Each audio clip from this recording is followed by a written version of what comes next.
এই মুহূর্তে কোচবিহার থেকে সবচেয়ে বড় খবর, যে খবরের দিকে নজর রাখবো, রাজ্যের মেধা তালিকায় তুফানগঞ্জের জয় জয়কার।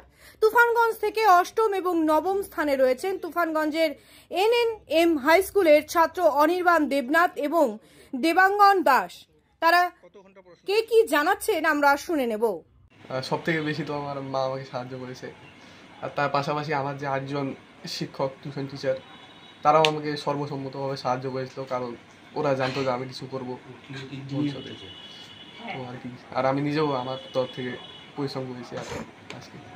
কত ঘন্টা পড়াশোনা করতে? এবং ঘন্টার তো আমি হিসাব করি ঠিকঠাক, যখন ইচ্ছে তখন পড়াশোনা করতে। হ্যাঁ। কি হতে চাও হ্যাঁ, আগামী দিনে কি হওয়ার ইচ্ছে তোমার? আগামী দিনে ইঞ্জিনিয়ারিং লাইনে যাওয়ার ইচ্ছা আছে। তো প্রিয় বিষয় কি ছিল তোমার? সব থেকে প্রিয় বিষয় কি ছিল তোমার? ম্যাথামেটিক্স। কাকে পাশে পেয়েছো সব সময়? মাকে অবশ্যই। আগামী দিনে যারা তোমার মাধ্যমিক পরীক্ষা দিচ্ছে বা তোমার ছোট ভাই বোনেদের জন্য কি উপদেশ দেবে? উপদেশ ওই একটাই, সারা বছর ধরে তুমি বছরের প্রথম দিন থেকে কনসিস্টেন্ট হিসেবে পড়াশোনা করো, তাহলে পরবর্তীতে তুমি তোমার ফল অবশ্যই পাবে। কারণ যখন তুমি ফাঁকি মারলে তুমি ফাঁকে পড়বে, ফাঁকি মারা যাবে না প্রথম কথা, ঠিক আছে? আর নিজের তরফ থেকে সব কিছু দিয়ে দিতে হবে। মাধ্যমিক ততটা বড় পরীক্ষা নয়, আগামী দিনে আরও অনেক বড় পরীক্ষা রয়েছে, তো প্রথম থেকেই আর কি কনসিস্টেন্ট থাকা ভালো আর কি। কতগুলো টিউশন মাস্টার ছিল? কতগুলো? 8 জন। পছন্দের বিষয় কি? ম্যাথামেটিক্স। পড়াশোনার পাশাপাশি আর কি ভালো লাগে তোমার? পড়াশোনার পাশাপাশি ক্রিকেট খেলতে ভালো লাগে। যখন ফাঁকা পেতাম তখন ক্রিকেট খেলে আসতাম বন্ধুদের সাথে। নাম? দেবাঙ্গন দাস। বাড়ি ওয়ার্ড নম্বর 7, প্রফুল্ল স্বামী পাড়া।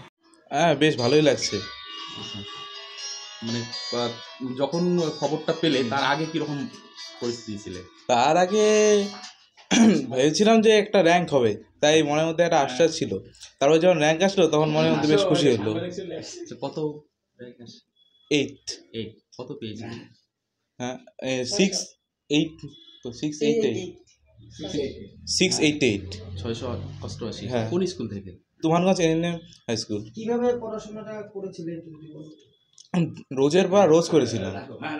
কত ঘন্টা করে? তাও দিনে 7-8 ঘন্টা। 7 ঘন্টা। এই সাহায্য করেছে তোমার পাশে? আমার মা বাবা সকলে সাহায্য করেছে, গৃহশিক্ষক, স্কুলের টিচার সব। কয়জন টিউশন ছিল 6। এই যে গৃহশিক্ষক বা টিউশনের বিষয়টা আবার পাঠ্য বই দুটোর মধ্যে ডিফারেন্স কিভাবে দেখছেন? দুটোর মধ্যে টিউশন যেভাবে বোঝায়, স্কুলের টিচাররা যেভাবে বোঝায়, পাঠ্য বই পড়ে বোঝাটা সম্ভব না। আচ্ছা, শুধু পাঠ্য বই পড়ে বোঝাটা সম্ভব না। আচ্ছা, টিচারদের তো দরকার রয়েছে। এই কৃতিত্বটা কাকে দিচ্ছে তুমি? এই আমার মা বাবা, গৃহশিক্ষক, স্কুলের শিক্ষক, সকলে। আগামী দিনে কি হতে চান? আগামী দিনে বড় ইঞ্জিনিয়ার হতে চাই। আগামীতে যারা মাধ্যমিক দেবে তাদের কিভাবে প্রস্তুতি নিতে হবে? আগামী দিনে যারা দেবে তাই বলছি যে রোজের পড়া রোজ করতে এবং স্কুলের যে বই আছে এবং টেক্সট বই আছে তাদেরকে বেশি করে ফলো করতে। কোন স্কুলের student? Tufanganj Nripendra Narayan memorial high স্কুলের। একটু নামটা বলো। অনির্বাণ দেবনাথ। 45 9টা 45 থেকে